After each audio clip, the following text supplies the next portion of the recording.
Nuotekų dumblo utilizavimo įrenginiai. Bendrovė Mažeikių vandenys.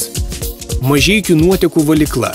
Projektas – nuotekų dumblo utilizavimo įrenginių projektavimas ir statyba Mažeikių nuotekų valykloje. Bendrovė Rudesta projekte darbus atlieka su partneriais. Iki 2012 metų pavasario pabaigos Rudesta pabaigė pagrindinius statybos darbus, liko atlikti gerbūvio įrengimo darbus. Objekte projekto partneriai montuoja technologinę įrangą. Statybos darbų vertė 15,3 milijono litų. Valstybiniai komisijai objektas bus priduodamas 2012 metų pabaigoje. Įrenginiuose bus džiovinamas dumblas. Biodujų gamyba iš organinių atliekų leis Mažeikių vandenims iš dalies apsirūpinti šiluminę ir elektros energiją iš atsinaujinančių energijos šaltinių. Užsakovas bendrovė Mažeikių vandenys.